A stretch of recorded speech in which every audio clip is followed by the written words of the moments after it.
Hello foodies, non veg ప్రియులకు అద్దరిపోయే Telangana style dum biryani ఎలా చేసుకుందామో చూద్దామా?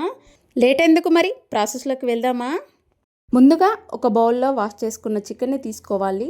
తర్వాత 2 స్పూన్స్ కారం, 1 స్పూన్ ఉప్పు, 1/2 స్పూన్ పసుపు, కొంచెం కొత్తిమీర, కొంచెం పుదీనా, కొన్ని ఆనియన్స్, కొన్ని పచ్చిమిర్చి, 1 స్పూన్ అల్లం వెల్లుల్లి paste, 1 spoon garam masala, 1 spoon ధనియాల పొడి, 2 స్పూన్స్ పెరుగు, ఒక నిమ్మకాయ రసం పిండుకోవాలి. మంచిగా కలుపుకొని 1 అవర్ పాటైనా ఫ్రిడ్జ్లో మ్యాగ్నేట్ చేసుకోవాలి. ఒక 1 అవర్ ముందే రైస్ నానబెట్టుకోవాలి. రైస్కు డబల్ వాటర్ తీసుకోవాలి.